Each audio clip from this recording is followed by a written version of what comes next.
Okay, everyone. Assalamu alaikum. Let's begin. So we were doing integration, and we started this topic in our last session.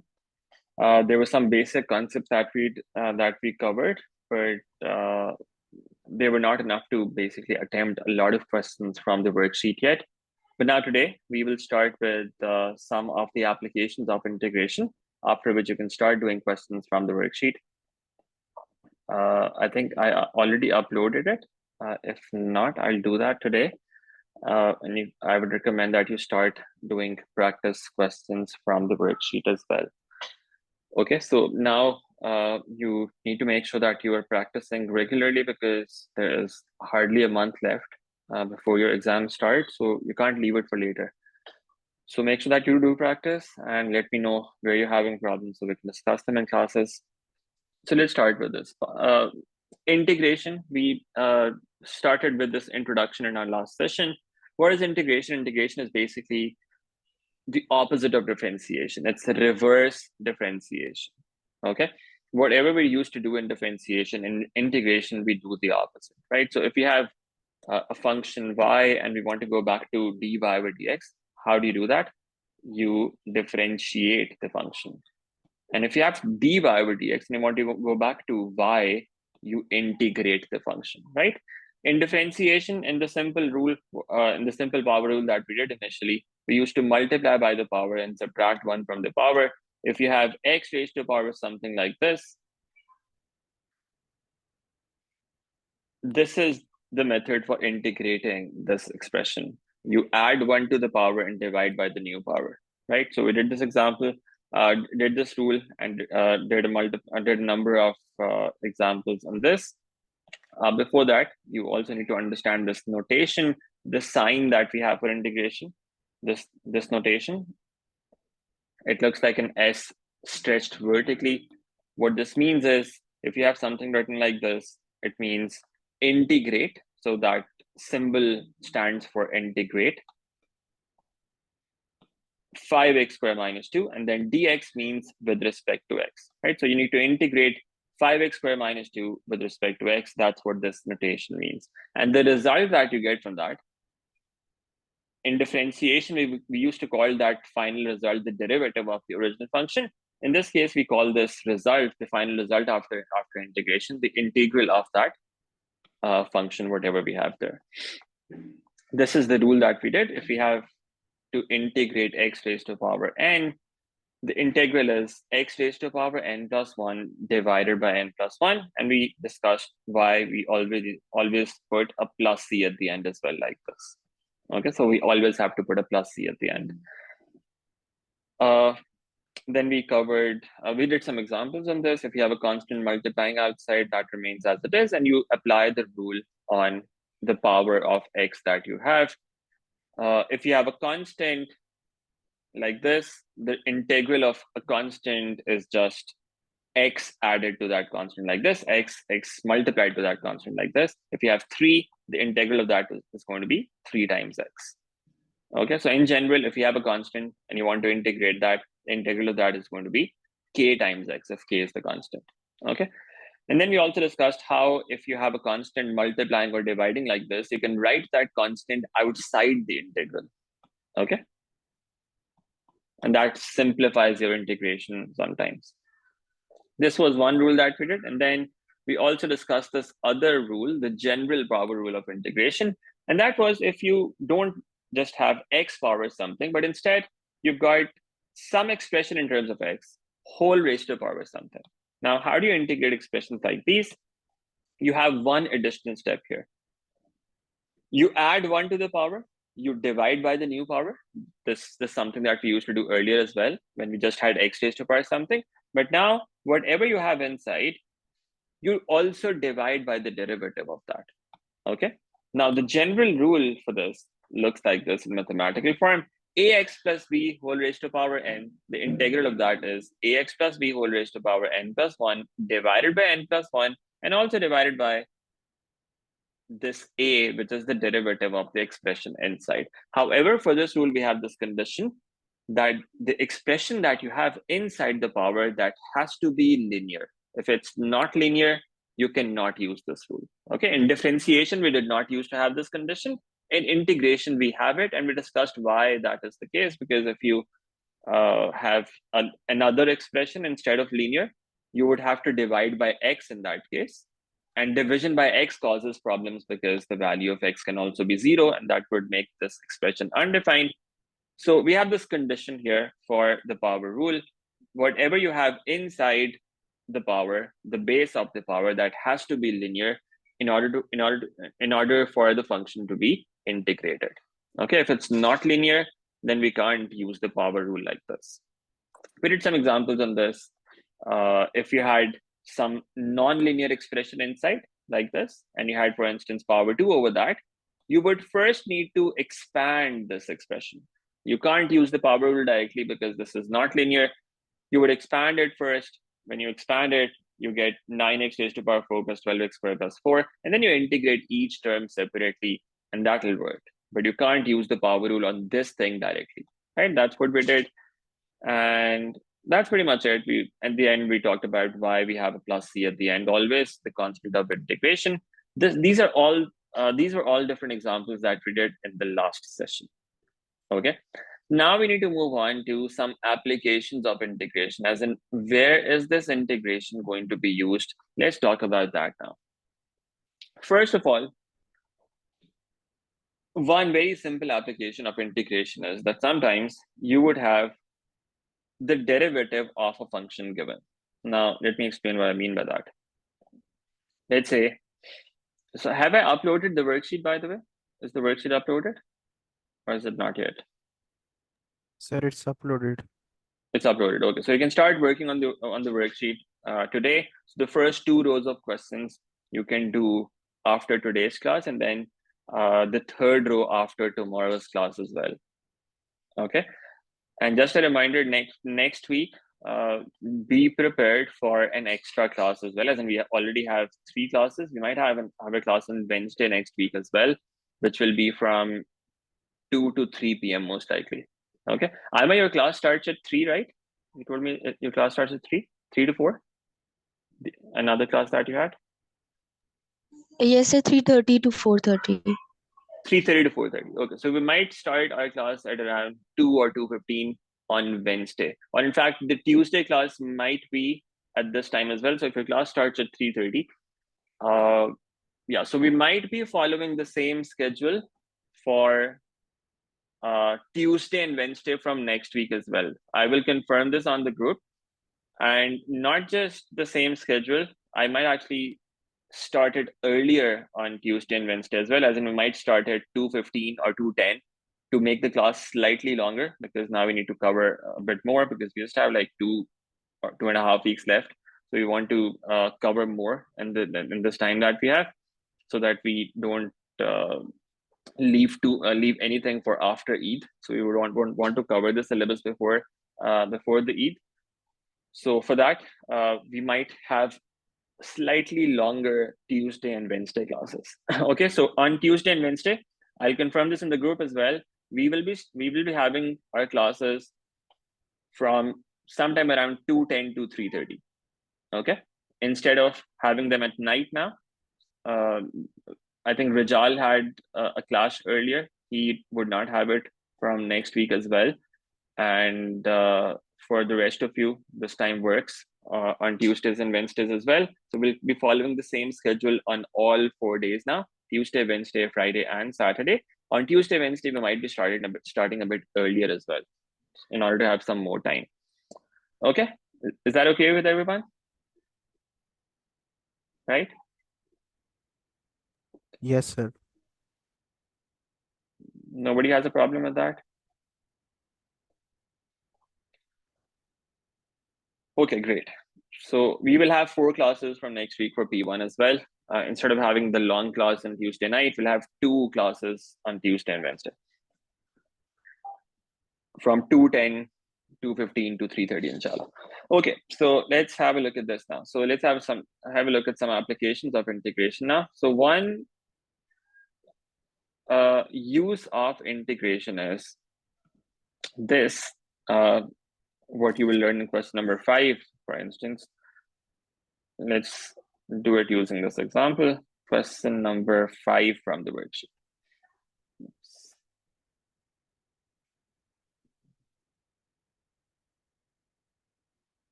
Okay, so this is question number 5 from the worksheet. So one thing that you have to do using integration is finding the equation of a curve using its derivative. So now sometimes what would happen would be you would have the derivative of a function given, and using that you would have to find the equation of the original curve, right? So that's one use of integration. So now in this case, for instance, you've got dy over dx equal to 2x squared minus 5 given. This is the derivative of the function. And we know that the point 3, 8 lies on the curve. Given this information, we need to find the equation of the curve. Now remember, in order to go from dy over dx to y, what we have to do is we have to integrate, right? So we have the derivative given dy over dx, that is equal to 2x squared minus 5. We can just integrate this. Let's integrate it and see what we get from that. Y equals 2 remains as it is. Add 1 to the power.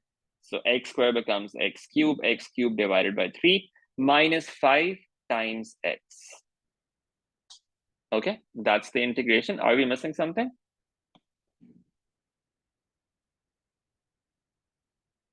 Is this Sir, correct? the sign The sign and plus C. plus c. So remember, we always have to have a plus c here.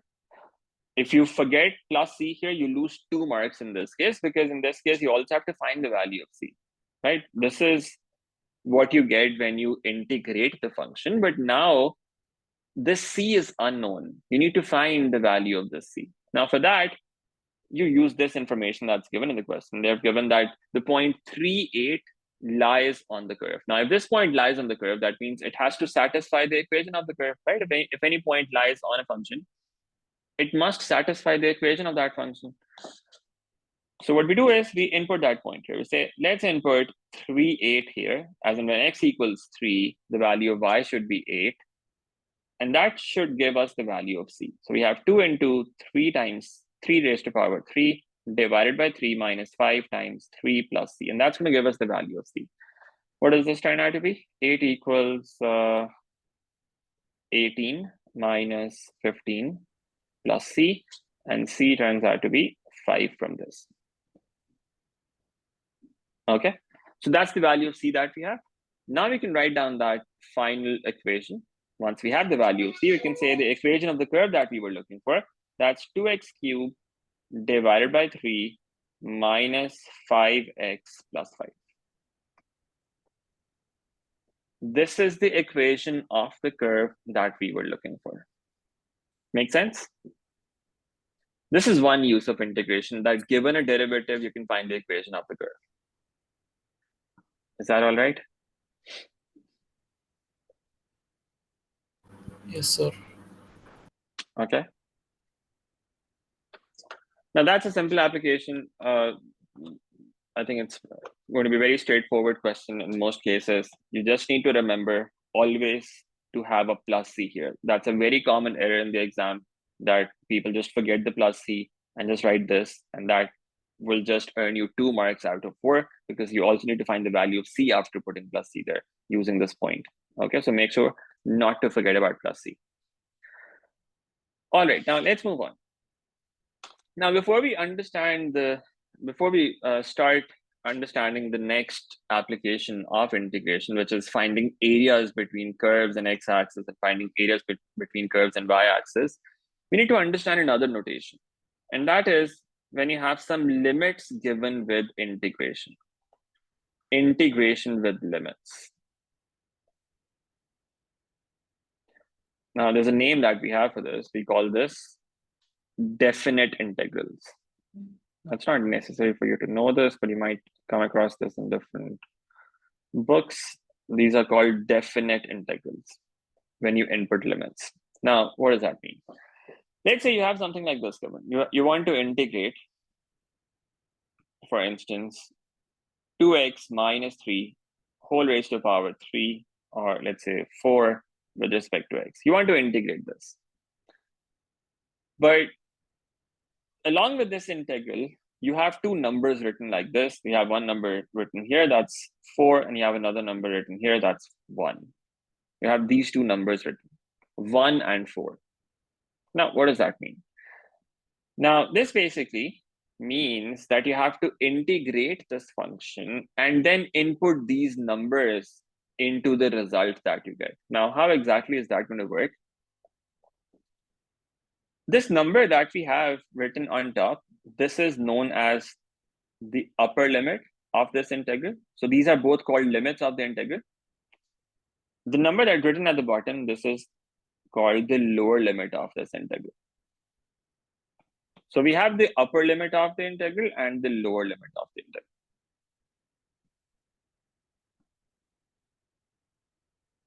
Now, all we have to do is integrate this function like we would normally do, right? So nothing changes in the integration process, right? 2x minus 3 whole raised to power 4. How do we integrate that? It's a linear expression inside. You always have to check for that first. Is it a linear expression? Yes. It's a linear expression. That means we can use the power rule directly. How would that work? 2x minus 3 remains as it is. Add 1 to the power. 4 plus 1, that's 5. Divide by this new power. And also divide by the derivative of the base of the power. What's the derivative of 2x minus 3? It's 2. You also divide by 2. And then you used to have a plus c with that, right? That's the integral that you get from this. Okay, so if you just had to integrate it, this is the result that you would have. But now you also have these limits. Now, how are you going to use these limits? These limits basically mean once you have integrated this, you write them like this. You have 1 here and you have 4 here. And now what you do is,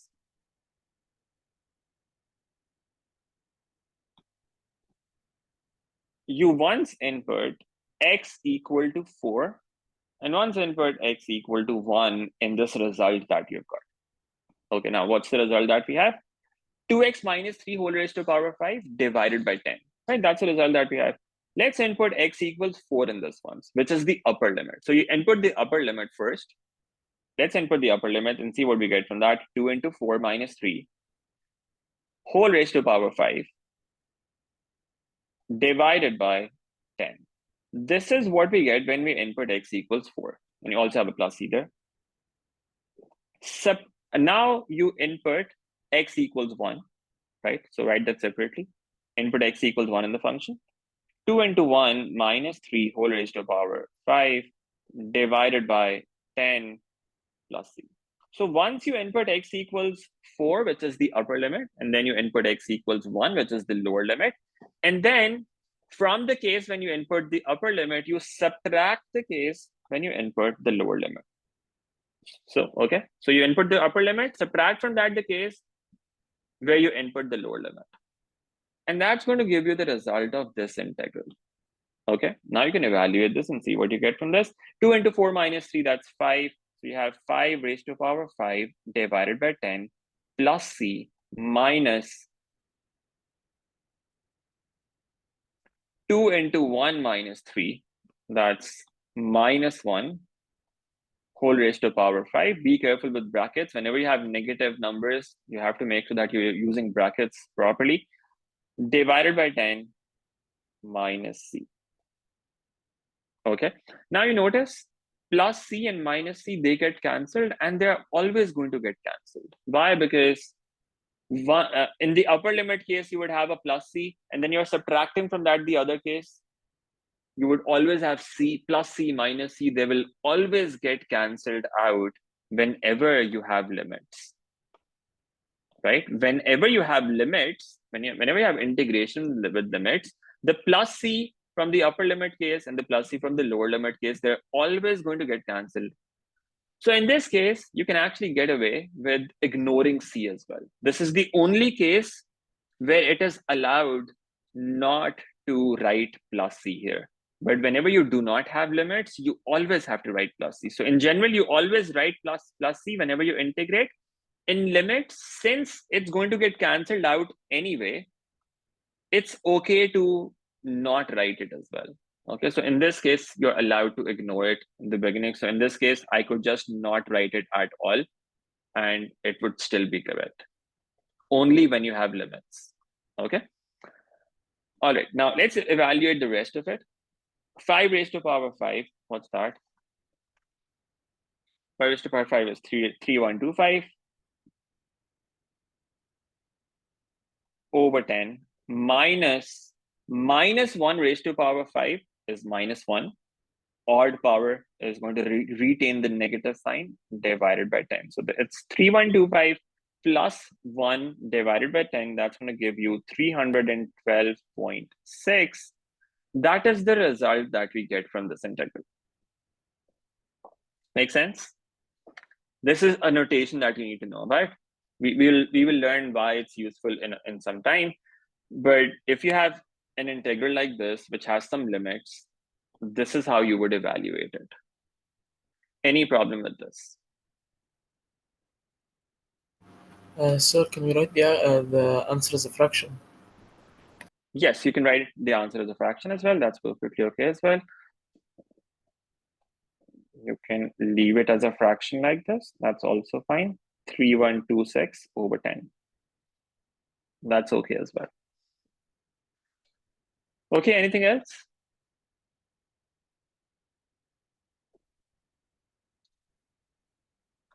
Now, by the way, this is something that you can evaluate on your calculator as well. So if you have a recent version of a calculator, a recent calculator version, you would see, you would have an integration sign on that. If you look at top right, the second button from top right, so I have this class viz. On class viz, it's the button below the menu button. You'll see the integration sign there, and then have 2 boxes here and here, and then a rectangle like this. You'll see this button. You can actually input this whole thing in your calculator directly, and your calculator can give you this result directly.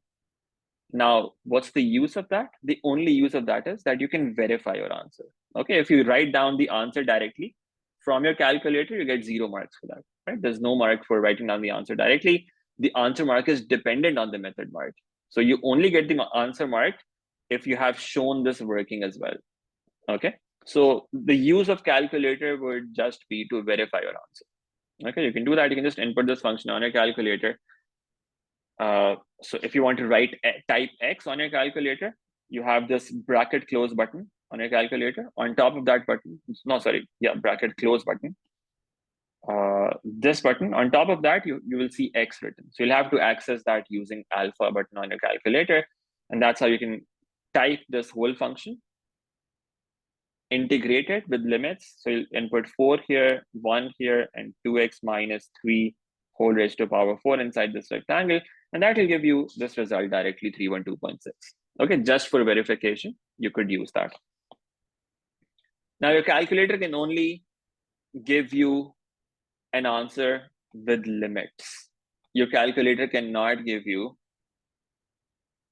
this integral. Your calculator cannot give you a result that's 2x minus 3 whole raised to power 5 divided by 10. Calculator is not going to give you a result in terms of x. Okay, it's only going to give you a result when you have limits input in the calculator like this. Okay, that means you still have to know how to integrate it and then input limits and then write down the answer, because that's the only way that you're going to get marks. Okay, all right. Now let's move on and see why this integration with limits is important.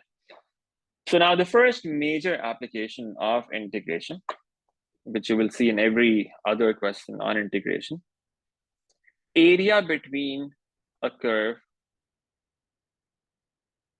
and x-axis and y-axis. So area between a curve and x or y-axis. Okay. Now let's try to understand what we mean by this.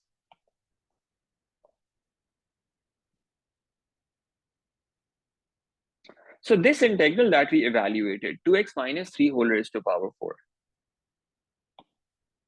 Let me show you something. If I were to draw this graph,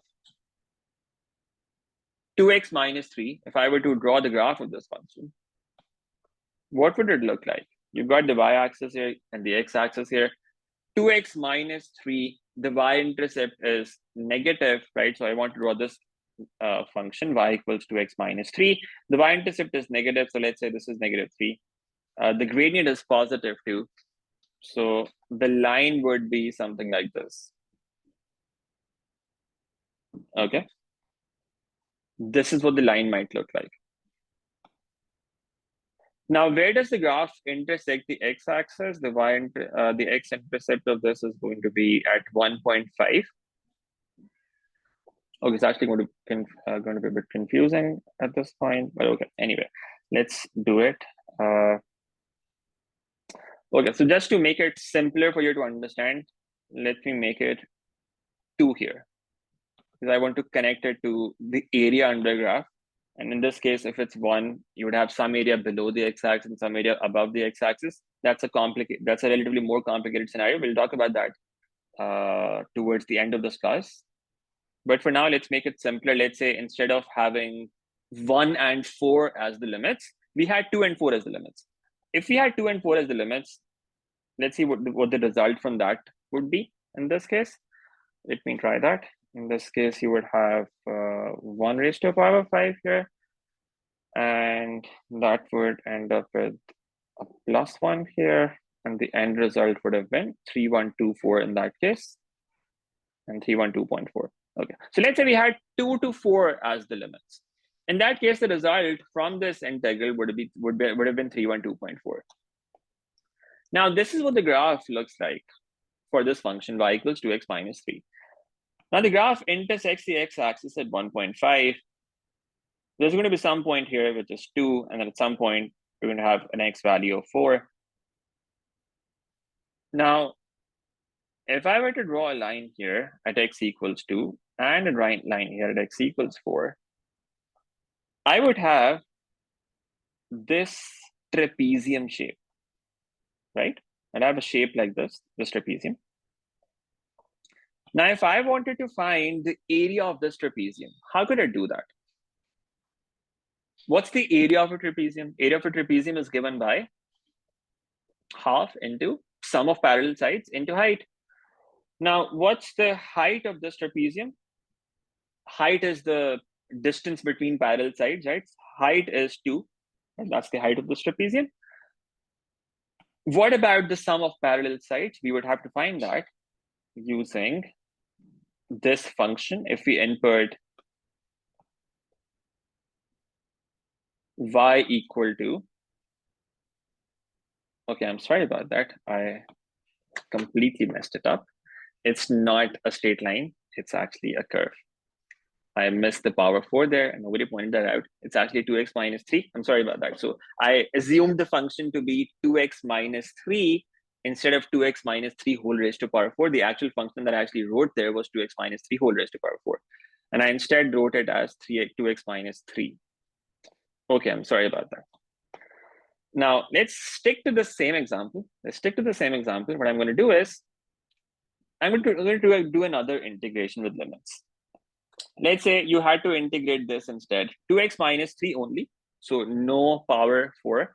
Let's say you just had to integrate this, 2x minus 3 with respect to x, okay?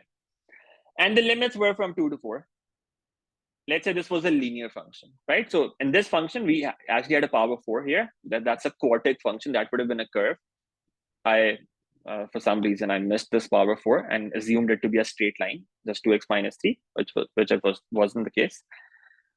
Let's say we have this integral instead, 2x minus 3 with limits 2 to 4. Now, how would you integrate this function? The integral of 2x is going to be 2x squared over 2. And then integration of 3 is going to be 3 times x. Then if you want to put plus c, you can do that as well. Limits are from 2 to 4. Let's see what we get from this. 2 and 2 get cancelled. And the result that we have is x squared minus 3x plus c. Limits are from 2 to 4. Okay. Now, if you input x equal to 4, what do you get from that? 4 squared minus 3 into 4 plus c. Subtract from this the case when you input x equal to 2. That gives you 2 squared minus 3 into 2 plus c. Now let's simplify this. This gives us 16 minus 12 plus c minus 4 minus plus 6 minus c. Now plus c and minus c get cancelled, and you're left with 16 minus 12, which is 4. 4 minus 4 is 0, and 6. So if we applied integration with limits to this function, 2x minus 3, let's say we had limits from 2 to 4, the result that we get from this integration is basically 6. Okay. Now, let's think about this function, 2x minus 3. This is what this function would look like. Y equals 2x minus 3. It's a straight line, right? And let's take these 2 points, x equal to and x equals 4 on this graph. Now, if you were to look at the region between x equals 2 and x equals 4 on the graph, this region, you see it's a trapezium, right? How do you find area of this trapezium? Half into sum of parallel sides into height. Height is 2 in this case. What about sum of parallel sides? For that, you will need to input x equal to 2 in this function to get the corresponding value for y. When x equals 2, what's the value of y that you get? The value of y on the graph is going to be 1. So this point is 1. And when you input x equals 4 in the function, what value of y do we get from that? 5. So let's say this point here is 5. Now it's not to scale, so it's okay. This is 1 and this is 5. Now, what does that mean about the parallel sides of the trapezium? This side is 1, the smaller side, and the other side is 5. How do you find the area of this trapezium now? Let's try to find this out. Area of trapezium. This is going to be equal to half into sum of parallel sides, which are 1 and 5, 1 plus 5, into height, that is 2. What do you get from this? 2 and 2 get cancelled. And the area of the trapezium turns out to be 6. And now notice the result that we got from this integration with limits 2 to 4, that was also 6. So basically, this integration with limits can actually be used to find areas between graphs and x-axis. And as we will see later, you can also use this to find areas between graphs and y-axis. So this integration with limits is used to find these areas. That's one application of this integration with limits. Now, in this case, we had a straight line, and the shape that we got was a trapezium. We could use the area of trapezium formula on this as well, and that would have given us the result directly, right? So it's a standard shape trapezium. We know the formula for that. But a lot of times what happens is we have a shape that we do not have a direct formula for. For instance, if you had a function like this, if you had y equals x squared plus 2, if you had this function, what would the graph of this function look like? It would be something like this. U-shaped graph, right? This is a graph of this function. Now, if I were to draw the x and y axis here as well, this is what the axes would look like.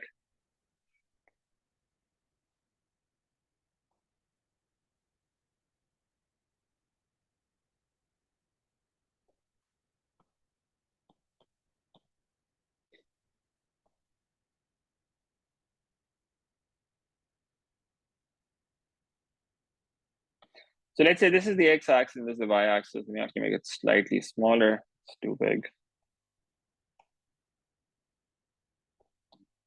So this is what the graph looks like.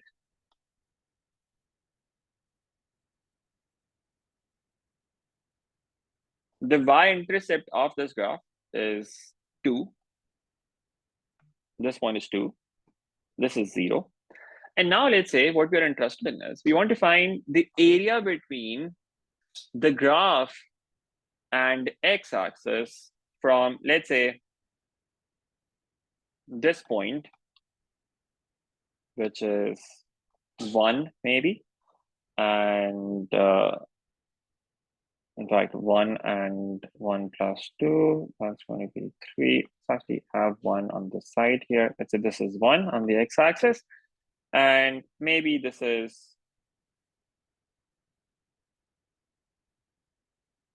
3 somewhere. Now again, it's not drawn to scale, so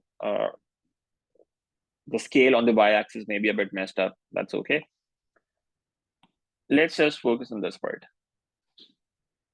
This is 1, and this is the line at 3.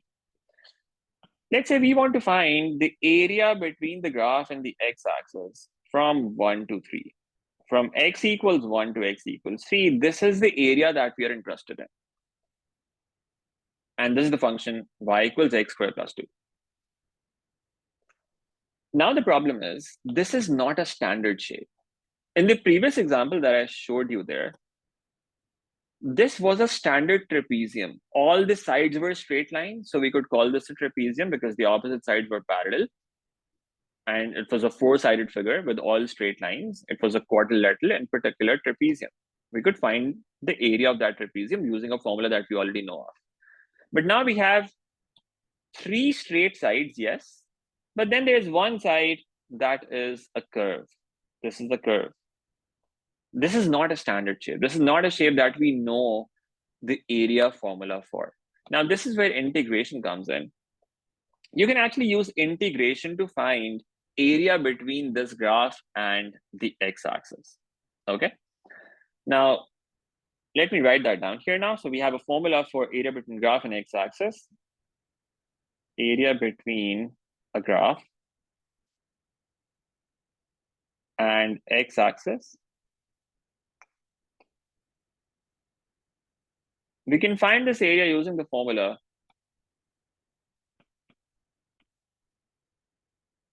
AX, which represents area between the graph and x-axis. This is equal to integral of y with respect to x. And the limits are some values of a, x equals a to x equals b. This is area between a graph and x-axis. Now, let's understand how to actually use this.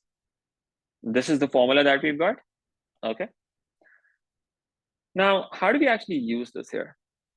We have the equation of the curve. The equation of the curve is y equals x squared plus 2. Right? That's the function that we're given.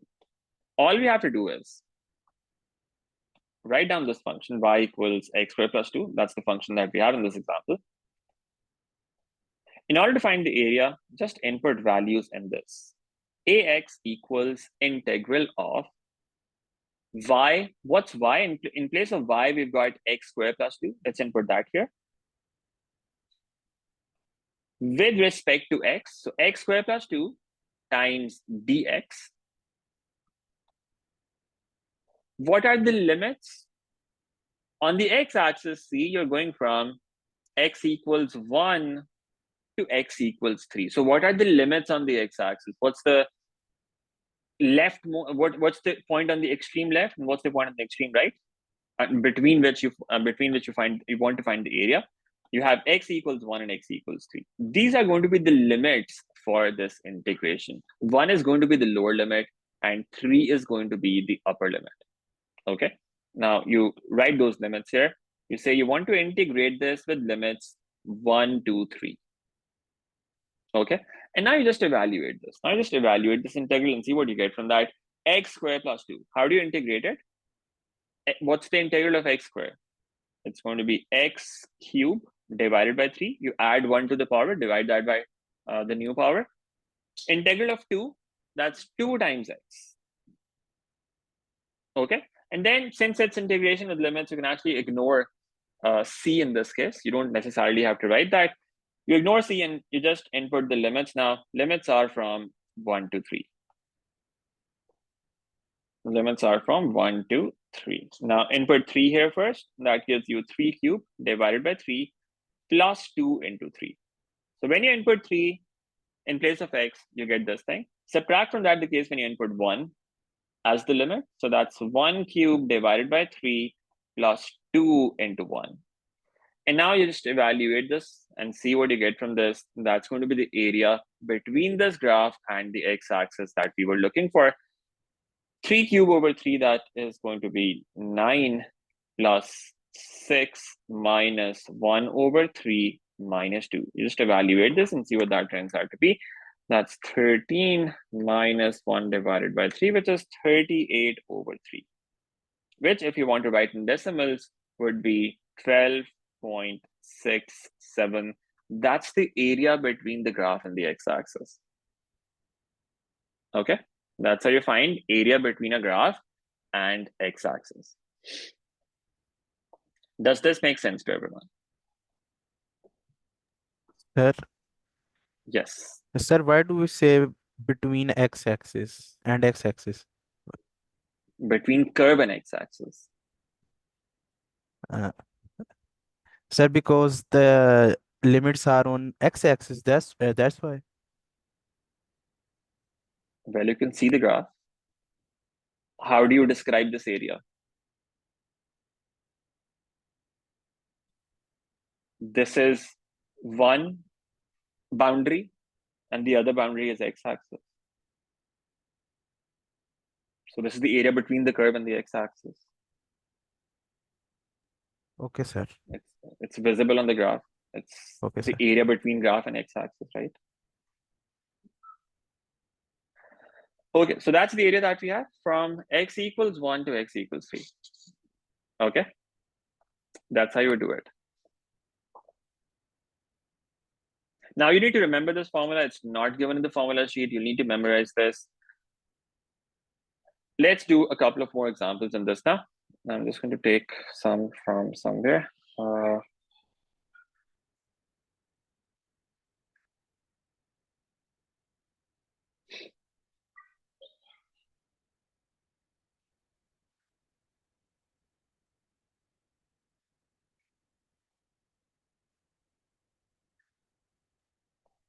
Okay, so these are taken some from book just to get a basic understanding of how to use this area formula.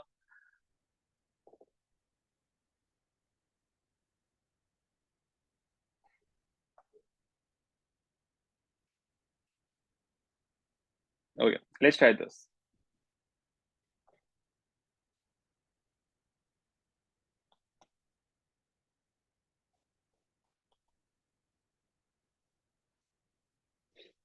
Okay, so how do you find this shaded area on the graph? So you have y equals 3x squared. That's the curve that you're given. And you want to find the area between this curve and the x-axis. How would you do that? Just apply the formula. What's the formula? Ax equals integral of y with respect to x. And the limits are from x equals a to x equals b. So when you're looking for area between graph and x-axis, the limits are, of course, going to be values of x here. Okay. Now, what is y? In place of y, we've got 3x squared. So you just replace y with 3x squared in this formula. So you have 3x squared dx. And now what are the limits? You're going from x equals 4 to x equals 6, right? So those are the limits. You just input those limits here. The lower limit is going to be the smaller number. The number on the left side, that's 4. And the number on the right side, that's 6. This is going to give you this area. All right, so now you just need to evaluate this and see what that gives you. What's the integral of 3x squared? 3 remains as it is. Add 1 to the power, divide by the new power. Again, you can ignore c in this case only because you have limits. Limits are from 4 to 6. Okay, now 3 and 3 get cancelled and you're just left with x cubed. Input 6 in that, 6 cubed minus 4 cubed, and that's going to give you this area. Okay. That turns out to be 152. This is the area between this curve and the x-axis, this shaded region. Okay, so that's one simple application of this. Let's take another example. Let's say you have to find this area now. This is also area between the graph and x-axis, right? Although this is below the x-axis now, but this is still area between the graph and x-axis, right? So this is the graph, and this is the x-axis, okay? What about this now? Again, let's just apply the formula. What's the formula? The formula looks like this. Ax is integral of y with respect to x. Limits are from x equals a to x equals b. These are the limits. Okay, now what's y? You replace y with this function, that's x squared minus 6x. You need to integrate this function with respect to x. And the limits are from 0 to 6, right? The limits on the x-axis are from 0 to 6. Now, again, you first integrate the function, then input the limits in that. So what's the integral of x squared minus 6x? Integration of x squared is x cubed divided by 3 minus 6x squared over 2. Again, we are ignoring c because we have limits 0 to 6. 6 and 2 get cancelled. We're left with 3 here. And now we input 6 in this one. 6 cubed divided by 3 minus 3 into 6 squared. That's what you get when you input x equal to 6. Subtract from this the case when you input x equal to 0. In this case, when you input x equal to 0, these terms are going to remain 0 because 0 cube over 3, that's going to be 0. And then 3 times 0 squared, that's also going to be 0. So you could just ignore this as well because all of this is going to become 0. Now you write down the result. That's going to be 216 divided by 3 minus 3 into 36, which turns out to be minus 36. That is the result that we get from this. But we were looking for area between the graph and x-axis. How can area be negative? Well, area cannot be negative. The reason this formula is giving us a negative result is this is area below the x-axis. The formula is going to give you a negative result if the area is below the x-axis and a positive result if the area is above the x-axis. Now, since this area was below the x-axis, the reason for that is the y values here. These are going to be negative. So that basically results in negative result at the end for the area. But since area cannot be negative, all you have to do then is you make it positive and you say area actually should equal 36. That's the value of area. The formula is only returning us a negative value because this area is below the x-axis. That is the reason for getting a negative result from the formula. All you have to do is make it positive at the end. All right, if you're looking for the area. Any problem with this? No? Sir, Yes. sir, won't we write any units with 36 like we are finding area, like centimeter square or? Yeah, so if you have any units given in the question, you can write them if you want. But in paper 1 and paper 3, you do not need to write units. Okay, so you can just ignore them. So generally questions don't have any units given as well. So if you want, you could write units square, but it's not necessary. Okay, it's not necessary. In paper 1 and paper 3, you're not required to write any units. All right, okay, let's have a look at another example. Let's say you have this area now. You want to find this area, this total area. Y equals x into x minus 2 into x minus 6. You need to find the total shaded region on this diagram. Okay, now how can we do this? Now let's break it down first of all. First of all, how do we integrate this function? So let's talk about that first. Y equals x into x minus 2 into x minus 6. How would you integrate this function? Can we just integrate it like this? X squared over 2. That's the integration of x, right? And then the integration of x is x squared over 2 and then minus 2 times x. And then integration of x is x squared over 2 and then minus 6x. Is that okay? No, sir. Why not? We've just Sir, integrated each term like that this. x is being multiplied with x minus 2 and x minus 6. So this is a product. We cannot integrate each expression separately like this. This whole thing is a single term, right? It's not multiple terms. If we had, for instance, x plus x minus 2 plus x minus 6, then we could integrate x separately, x minus 2 separately, x minus 6 separately. That would work. But this is a product. In a product, we can't integrate each term separately like this. That would not work. So this is wrong. You can't do this. Just like in differentiation as well, we could not do this. This was not allowed. So how do we integrate it then? The first thing we have to do is we have to simplify this. So you can only integrate this function once you have simplified it. So let's simplify this first. X into x minus 2 into x minus 6. You will need to simplify this first. Let's multiply these two brackets first. For instance, that gives you x squared minus 2x whole multiplied by x minus 6. Let's simplify this further, and that gives us x cubed minus 6x squared minus 2x squared plus 12x. Is that correct?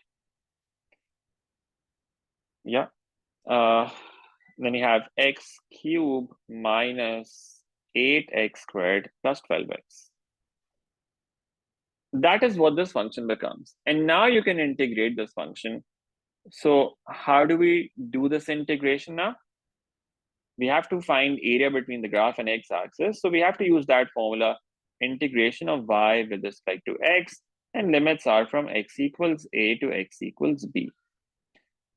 Now again, you might think that you could just input limits from 0 to 6 directly, right? But that is not going to give you the correct result. So if you input, for instance, if you find the area like this, for instance, ax equals integral of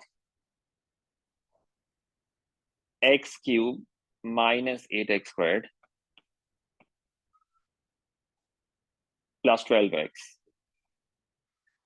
Integration of this with respect to x with limits 0 to 6, that is not going to work. Now, why is that not going to work? Let's try to understand that. We just talked about this earlier, that the area that is above the x-axis, that is going to return as a positive value. And the area that is below the x-axis, the formula is going to give us a negative result. Now, in this example, we have some area that is above the x-axis and we have some area that is below the x-axis. So let's assume, now these are not exact numbers, but let's say the area above the x-axis was, let's say 10. And the area below the x-axis was, let's say 50. Okay, let's just assume these were the numbers. The area above the x-axis was 10, and the one below the x-axis was 50. If you were to apply limits directly from 0 to 6, what's going to happen is it would consider the area above the x-axis as positive 10, and then area below the x-axis as negative 50, and the result is going to be negative 40. Even if you were to make it positive at the end, it's not what the actual area is. The actual area is supposed to be 50 plus 10, that's 60. If you were to apply limits directly from 0 to 6, the result that you would get from that would be 40. And that's not correct. Why? Because some part of the area above the x-axis is going to get cancelled with some part of the area below the x-axis. Plus 10 and minus 10, they will get cancelled out, and you will just be left with minus 40. And that's going to be incorrect. So we can't input limits from 0 to 6 directly in cases like these. We have to integrate the two parts separately here. So if you were to call this region A and this region B, we would have to input limits for the region A separately and the region B separately, and then first of all make them positive and then add them up together. So instead of inputting limits from 0 to 6 directly, what you do is you input limits from 0 to 2 first, right, for this region, and then you input limits from 2 to 6 separately. Now let's do 0 to 2 first of all. When we integrate this function, that gives us x raised to the power 4 over 4 minus 8 into x cubed over 3 plus 12x squared divided by 2, which is going to be 6x squared. Again, we're ignoring c because we have limits here. Limits are supposed to be from 0 to 2. Let's input limits now. Once we input x equal to 2, then we input x equal to 0. So that gives us 2 raised to power 4 divided by 4 minus 8 into 2 raised to power 3 divided by 3 plus 6 into 2 squared. Subtract from this the case when you input x equal to 0. Now, all of these terms have x multiplying, so that's just going to become 0, 0 minus 0 plus 0. And you can see what this turns out to be. Okay.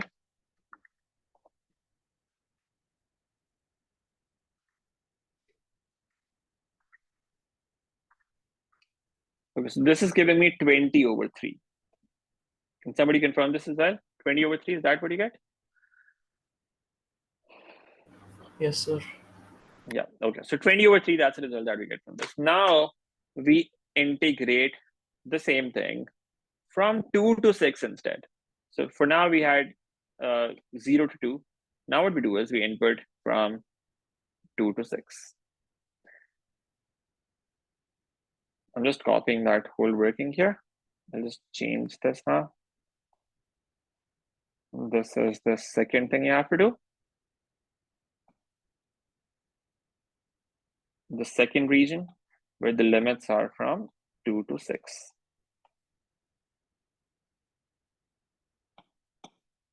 So now we have limits from 2 to 6. The integral is going to turn out to be the same, but now we have to input limits 2 and 6. Upper limit is 6, so that becomes 6 raised to power 4 minus 8 into 6 cubed plus 6 into 6 squared. Okay, yeah. Subtract from this the case when you input x equal to 2. Now we already know what we get when we input x equal to 2. That's what we found here. You just input this directly as 20 over 3. Remember, inputting these limits, showing this working where you're inputting limits into this integral is important. This step has marks. You can't skip this step and write down the answer directly from the calculator. You have to make sure that you show this working where you're inputting limits. So you have to input 6 here. You have to input 2 here. Okay, that working is important, but since we've already calculated the result when we have x equal to 2, in the previous case, we can just input that here directly. That's 20 over 3. Now we just evaluate this whole thing and see what that gives us. What's this number?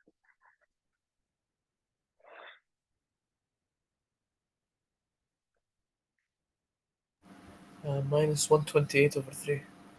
Yeah, minus 128 over 3. Minus 128 over 3. That's the second region that we're getting. Okay. Now what we do is, the area above the x-axis is turning out to be positive. This area is turning out to be negative. Since we're looking for the total area,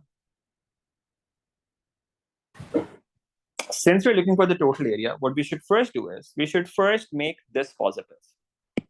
Okay, so the area, so you can say area A is 20 over 3.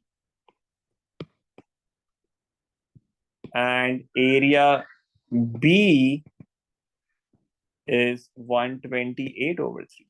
And then what about the total area? The total area will just be the sum of these two numbers. 20 over 3 plus 128 over 3, and that results in 148 over 3. Which was kind of obvious. 148 over 3. You can write this in decimals, which is 49.33 as well. That's the area that we were looking for. So if you have an area like this, some part of which is above the x-axis, some part of which is below the x-axis, you'll have to break it down into two parts like this, and then do this integration. All right. I hope that makes sense. That is how you find area between a graph and x-axis. Okay. That's how you find area between a graph and x-axis. Now, similar to this, we also have another formula for finding area between a graph and y-axis. Let's try to understand that now very quickly, because that's very similar to this. There's not much difference.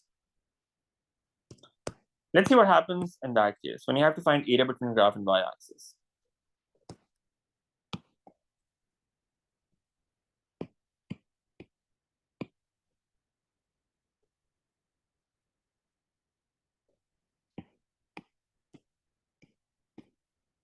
Okay. Now, everything in the formula that was earlier x now becomes y, and everything that was y earlier now becomes x. Okay, so it's just the opposite of what we had earlier. So now the formula is like this: integral of x with respect to y. So it's x dy. And now the limits are going to be values of y here. Let's take an example. Let's say we have a function that looks like this: y equals 2x cubed plus 5, for instance. This is a function that we have. And what we want to do is we want to find the area between this function and y-axis for some region. So let's say the graph looks like this. This is the y-axis, this is the x-axis. The graph of this function would be something like this.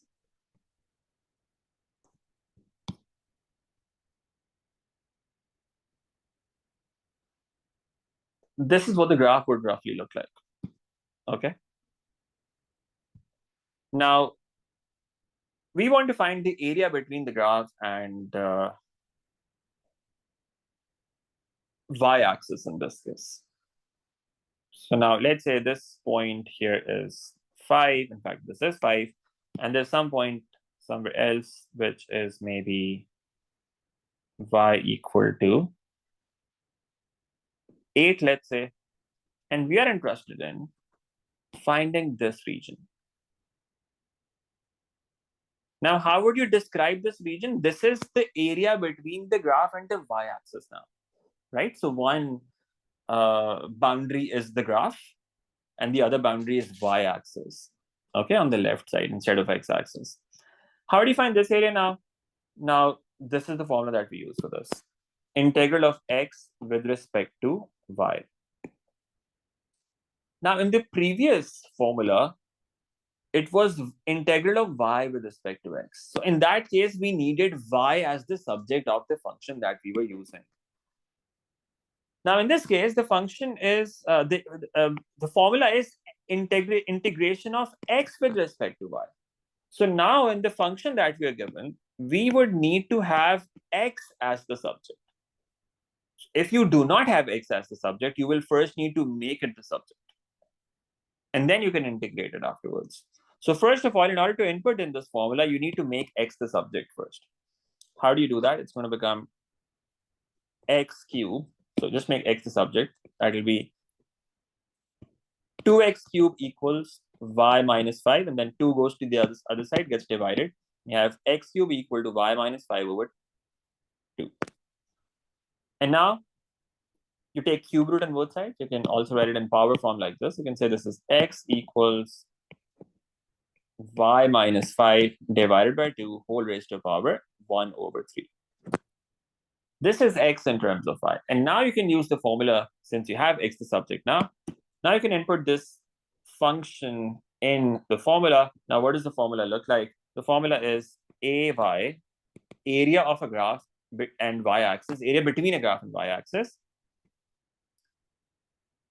That's given by x dy, and the limits are for y, right? That's the formula. Let's just input values in this. Instead of x, now you input y minus 5 divided by 2 whole raised to power 1 over 3. What about the limits on the graph? See, the limits are going to be values of y now. 5 to 8. These are the limits, right? For that shaded region, the limits are 5 to 8. So now the lower limit is going to be 5. The upper limit is going to be 8. We just need to integrate this function with respect to y and input the limits from 5 to 8. Now, how do you integrate it? Now, instead of x being the variable, the y is the variable, right? Let's integrate it. Now, we have y minus 5 over 2. This is a linear function, right? So we can use the power rule. However, it's going to make things simpler for you if you just write this 2 outside the integral, right? It will make integration simpler. Why can we do that? Because 2 is being divided by the whole thing, right? So we could write it outside the integral as well, and that's perfectly okay. So this is what I mean by that. You have 5 to 8 is the limits. You could first write it like this: y minus 5 whole raised to power 1 over 3 divided by 2 raised to power 1 over 3, right? You can put the power 1 over 3 on both the numerator and denominator separately. This constant can be written outside, right? Because that's just a constant divided by the whole thing. You can write that outside. And just integrate this thing now. Y minus 5 whole raised to power 1 over 3. Remember, when you have a constant multiplying or dividing, we talked about this in the last session as well, it's perfectly okay to write that outside the integral because that constant is going to remain unchanged anyway. So you can just write it outside the integral to simplify your working. So now you just need to integrate this. Y minus 5 whole raised to power 1 over 3. What's the integration of this? Y minus 5 remains as it is. Add 1 to the power. 1 over 3 plus 1, that's going to be 4 over 3 divided by 4 over 3. And also divide by the derivative of what is inside the power, y minus 5. What's the derivative of y minus 5? Derivative of y is 1. So you just have 1 here. And now you input the limits. Limits are from 5 to 8. Okay. And now let's just input the limits and see what you get. What do you get from that? 1 over 2 raised to power 1 over 3. Input y equal to 8 once. In fact, before that, you could simplify this again. This is 4 over 3. This is going to become 1 over 2 raised to power 1 over 3. This 3 will go to the numerator. Sorry. Yeah. This 3 will go to the numerator and it becomes 3 over 4, right? Into y minus 5 whole raised to power 4 over 3. Let's just input limits in that. Y minus 5 whole raised to power 4 over 3. You can input limits in this from 5 to 8. Let's see what we get from that. We have 3 over 2 raised to power 1 over 3 into 4 in the denominator. And then inside the brackets, we once input 8. So we have 8 minus 5 whole raised to power 4 over 3. Subtract from this the case when you input 5. And that gives you 5 minus 5 whole raised to power 4 over 3. And that is going to give you the area that you're looking for. You can see what this turns out to be. 3 divided by 4 and 2 raised to power 1 over 3 into 3 raised to power 4 divided by 3. I'm getting 2.576 for this. This is the area between that graph and the y-axis.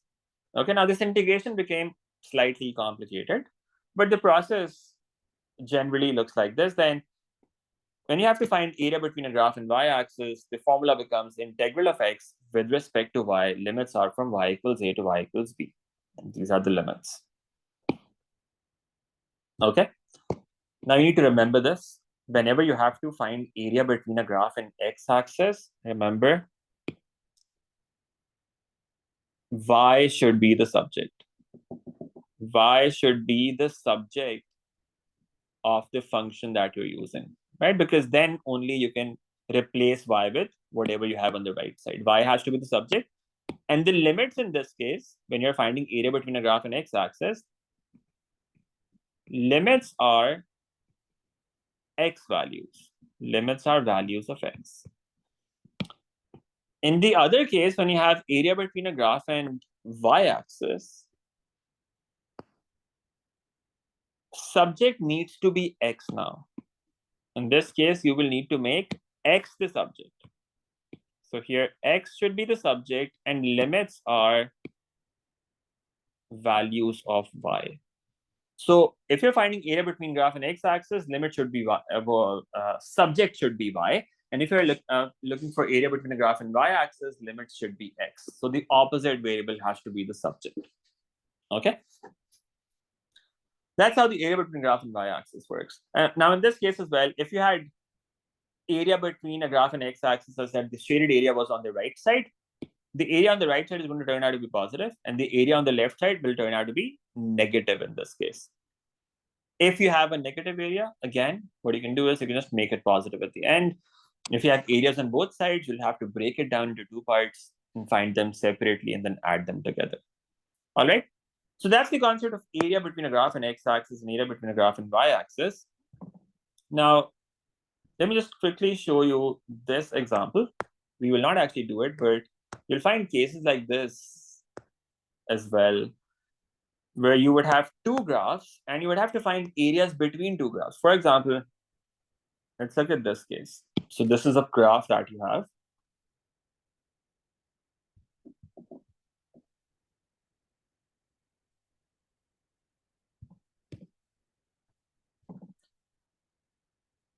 This is also that can happen sometimes, where you have to find area between two graphs. Let's just end with this. Area between two graphs.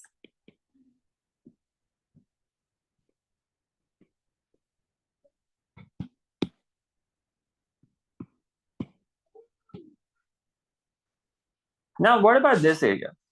How would you describe this area? This is not area between a graph and x-axis. This is not area between graph and y-axis. This is actually area between two graphs, right? So you have one function which is y equals 9 minus x cubed, and you have another function which is y equals 8 over x cubed. In order to find this area, I just need to send a message. Just give me a minute.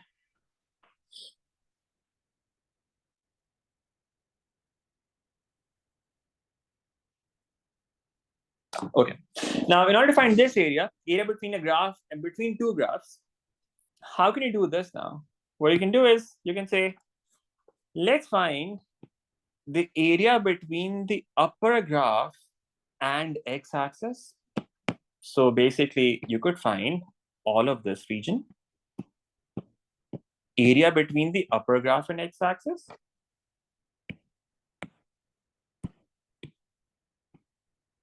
Area between this upper graph and the x-axis. Subtract from that the area between the lower graph, area between the lower graph and the x-axis. And that is going to give you the region in the middle. Okay, so when you have to find area between two graphs, what do you do for that? Let me write that down. This is a general thing that you can use. Area between two graphs. All you have to do is find the area between the upper graph and x-axis. Subtract from that area between the lower graph and x-axis. Now you could do it with y-axis as well. The logic there would be the same as well.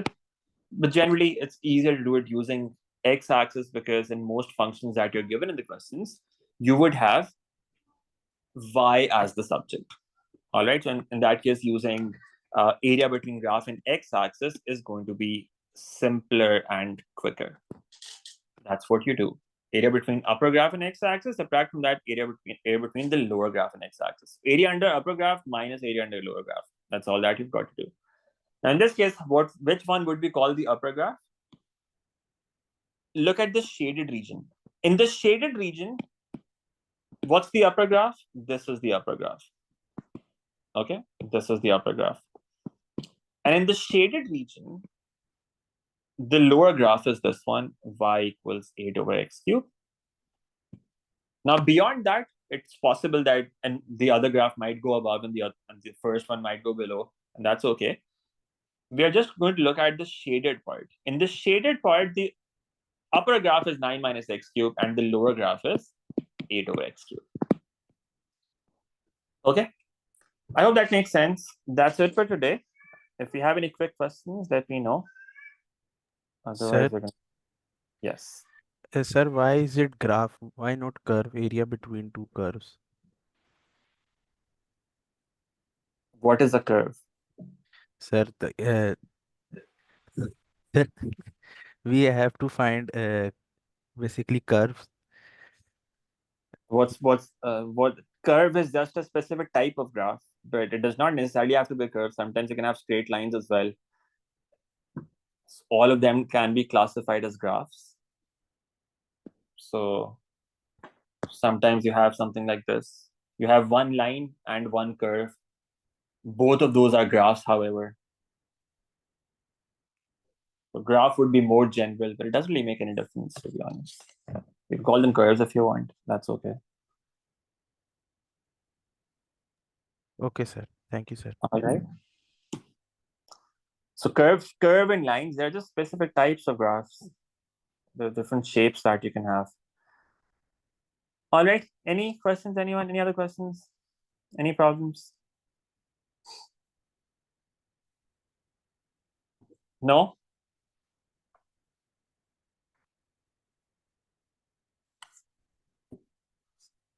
No, sir, no questions.